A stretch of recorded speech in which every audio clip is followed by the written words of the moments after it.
condiciones son para salvar el alma, para lograr la santidad. Desconfianza de nosotros mismos, confianza en Dios. La segunda. La tercera, ejercitar las cualidades o los dones que se tienen. Y la número 4, dedicarse a la oración. Bueno, ahora sí vamos al capítulo número 2. La desconfianza que se ha de tener en sí mismo. Bueno, dice así. La desconfianza en sí mismo es sumamente necesaria en el combate espiritual, que sin esta cualidad o condición no solamente no podremos triunfar contra los enemigos de nuestra santidad, sino que ni siquiera lograremos vencer a los más débiles de nuestras pasiones. ¿Sí? Sin la desconfianza en nosotros mismos, ojo, siempre se cumplirá lo que dijo la profetisa Ana en la Biblia. No triunfa el ser humano por su propia fuerza. Y lo que anunció el profeta, mi pueblo dijo, soy fuerte, puedo resistir solo al enemigo. Y fue, entregado en poder de sus opresores. Muchas veces nos creemos fuertes, muy, muy fuertes. Y el Señor dice, bueno, pues a ver qué tan fuerte eres. Eso lo vimos mucho en la historia de la salvación.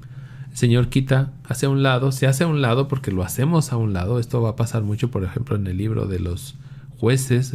Véanlo. Va a pasar, creo que 7 veces, por lo menos, en ese libro.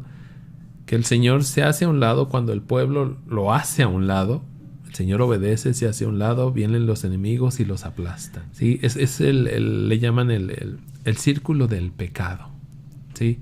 Pero bueno, es necesario grabar profundamente en nuestra mente esta verdad, porque sucede desafortunadamente que aunque en verdad no somos sino nada y miseria, sin embargo tenemos una falsa estimación de nosotros mismos, creyendo sin ningún fundamento que somos algo, que podemos algo, que vamos a ser capaces de vencer por nuestra cuenta y con las propias fuerzas. Este error es funesto y trae fatales consecuencias y es efecto de un dañoso orgullo que desagrada mucho a los ojos de Dios. Y si lo aceptamos, se cumplirá en cada uno lo que cuenta el salmista. Yo creía muy tranquilo, no fracasaré. Pero alejaste, oh Dios, tu ayuda de mi lado y caí en derrota. Salmo 30. Muchas veces nos alejamos de Dios y vienen las tentaciones muy fuertes y nos hacen, porque nos sentimos fuertes. No, sin Dios no podemos nada. Eso hay que entenderlo. Va a decir Jesús, sin mí nada pueden. Tenemos que convencernos que no hay virtud ni cualidad ni buen proceder en nosotros que no proceda de la bondad y la misericordia de Dios. Todo lo que soy, lo bueno, viene de Dios. Porque nosotros mismos, como dice San Pablo, ni siquiera podemos decir por propia cuenta que Jesús es Dios. Toda nuestra capacidad viene de Dios, pues Dios es el que obra en nosotros el querer y el obrar. Es Dios el que obra lo bueno en nosotros. ¿Sí? Filipenses 2:13. Por nuestras solas fuerzas lo que somos capaces de producir es maldad, imperfección y pecado. Otra manera de decirlo es, sin Dios lo que podemos producir es maldad, imperfección y pecado. Vamos a subrayarlo también. La desconfianza en sí mismo es un regalo del cielo y Dios la concede en mayor grado a las almas que tiene destinadas a más alta dignidad, hasta que puedan repetir lo que decía aquella famosa mujer de la antigüedad, Santa Hildegarda: de lo único que puedo tener absoluta seguridad en cuanto a mí misma es de mi pavorosa debilidad para pecar y de mi terrible inclinación hacia el mal. Un camino. Dios lleva al alma hacia la desconfianza en sí misma, permitiendo que le lleguen tentaciones casi insuperables, caídas humillantes, reacciones inesperadas, que aparezcan en su naturaleza unas inclinaciones inconfesables y dejándola por cierto tiempo en una gran oscura noche del alma que hasta para decir un Padre Nuestro siente fatiga y desgano. ¿A cuántos de nosotros no nos pasa esto? ¿A cuántos? Que hasta para decir un Padre Nuestro sientes fatiga y desgano. San Francisco de Sales, precisamente en su biografía, explicaba algo muy interesante. es que él de joven le viene una tentación muy fuerte. Bueno, tuvo muchas tentaciones. Sí, cuando uno ve la biografía larga se da cuenta de que tuvo muchas tentaciones. Pero la más poderosa, la más fuerte contra él no fue ni de la carne, ni de la soberbia, ni nada. Fue la tentación, bueno, el sentirse él que se iba a condenar. Fue un tiempo donde él no se podía sacar de su cabeza el hecho de que él se iba a ir al infierno. Y él se iba a ir al infierno. Que él estaba predestinado al infierno. Y no se lo podía sacar de su cabeza. Y no se lo podía sacar de su cabeza. Intentó muchas formas y no podía. Sí. Luego le dijo a Dios: Señor, si es tu... Bueno, con otras palabras, perdón que mi memoria no sea tan buena. Si es tu voluntad, Señor, nada más te pido una cosa. Si voy a ir al infierno, permite que en el infierno te puedas seguir amando. Y dice que eso le dio mucha calma, mucha paz. Luego hizo una oración tradicional de muchos santos. Creo que fue San Bonifacio. No fue San Bonifacio. Bueno, no me acuerdo quién la escribió por primera vez. Que hablaba, le decía a la Virgen que nunca se ha oído hablar de que un alma que se haya confiado en tus benditas manos, madre mía, algo así va la oración. Esa alma nunca ha sido decepcionada. Ni una alma ha sido decepcionada. Y dice que ahí la tentación esa, el pensamiento de que se iba a condenar, ahí se cortó. Jamás lo volvió a pensar. Jamás lo volvió a sentir. Pero le ayudó mucho para aquellas almas, para corregir a aquellas almas que sufrían de eso. Eso se le conoce como escrúpulo, ¿sí? Y él las trataba con mucha delicadeza. Por eso se le conoce como el santo de la amabilidad, ¿sí? De manera que se llegue a adquirir la convicción de la total impotencia e incapacidad para caminar hacia la perfección y la santidad si el poder de Dios no viene a ayudar. Incluso el hacer oración es una obra de Dios, viene de Dios y tú la aceptas. Los remedios, dice, el principal remedio de los 4 que vamos a aconsejar es pensar y meditar hasta convencerse de que por las propias y solas fuerzas naturales no somos capaces de dedicarnos a obrar el bien y a evitar el mal, ni de comportarnos de tal manera que merezcamos entrar al reino de los cielos. En nuestra memoria deben estar siempre aquellas palabras de Jesús: sin mí nada podéis. Ese es el primer remedio, el principal, convencerte.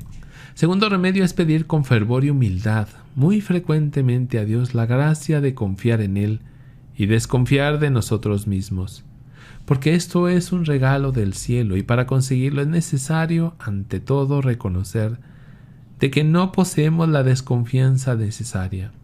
Luego, convencernos de que la desconfianza en nosotros mismos no la vamos a conseguir por nuestra propia cuenta, sino que es necesario postrarse humildemente en la presencia del Señor y suplicarle, por infinita bondad, que se digne a concedérnosla. Y podemos estar seguros que si perseveramos pidiéndosela, al fin nos la concederá. Hay un tercer remedio para adquirir la desconfianza en sí mismo, respecto a lograr conseguir por nuestra propia cuenta la santidad. Y consiste en acostumbrarse poco a poco a no fiarse de las propias fuerzas para lograr mantener el alma sin pecado y a sentir verdadero temor acerca de las trampas que nos van a presentar nuestras malas inclinaciones, que tienden siempre hacia el pecado, a recordar que son innumerables los enemigos que se oponen a que consigamos la perfección. Fíjense esto.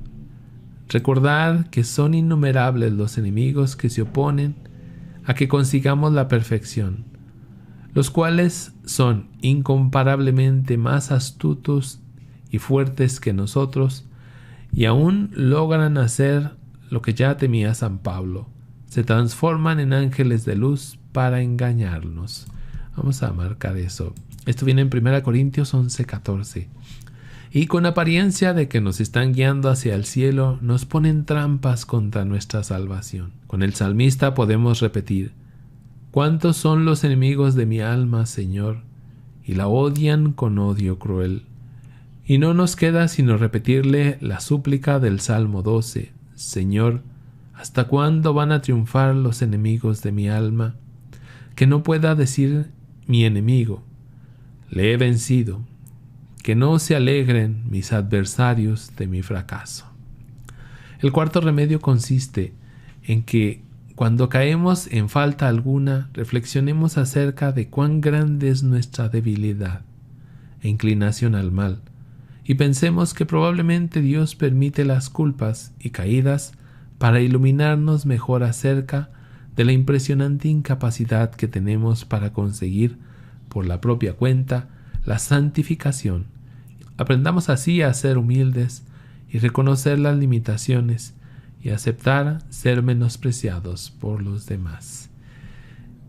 Condición sin la cual no. Dice, si no aceptamos que nos desprecien y nos humillen, es decir, si no aceptamos estar abajo, ojo, no conseguiremos jamás la desconfianza en nosotros mismos, porque ésta se basa en la verdadera humildad, la cual nunca se consigue sin recibir humillaciones, y se basa también en un reconocimiento sincero de que por nosotros mismos no merecemos sino desprecio y humillación. Me acuerdo de Santa Teresa de Lisieux, o de Lisieux, como lo quieran mencionar. Ella sufrió mucho porque sus hermanas del convento la culpaban de muchas cosas que ella no hacía. ¿Sí? Y al principio un poquito se molestaba, pero luego entendió que eso era permitido, Dios lo permitía y ella lo aceptaba como que venía de Dios. Incluso esa actitud permitió la conversión de sus propias hermanas, ¿sí? Aquellas monjas que la trataban mal. Hoy ni quien se acuerde de esas monjas por su nombre. En cambio ella, que permitió esas humillaciones, es famosísima en todo el mundo. Pero bueno, a veces no entendemos esto que decía Jesús, que hay que hacernos como niños, pequeñitos. No estemos queriendo ser como el diablo, así grandes, ¿no? Orgullosos, soberbios, ególatras. Yo soy el primero y después yo. No aguardar para cuando sea demasiado tarde. Es mejor ir aceptando las pequeñas humillaciones que nos van llegando a causa de las debilidades y miserias cada día, y que no nos suceda como a las personas muy orgullosas y creídas que solamente abren los ojos para reconocer su debilidad y malas inclinaciones cuando les suceden graves y vergonzosas caídas. Ahí sí va. Pues hay gente que ni esas las acepta, pero la mayoría sí dice, no, pues aquí sí ya la regué, ¿no? Dice, les sucede lo que decía San Agustín: temo que vas a caer en faltas que te humillarán mucho, porque noto que tienes demasiado orgullo. Qué buena frase esta. Dice, vamos a subrayarla. Dice San Agustín: temo que vas a caer en faltas que te humillarán mucho, porque noto que tienes demasiado orgullo, porque te sientes muy importante. Cuando no te sientes importante, pues que te puede humillar. Sí.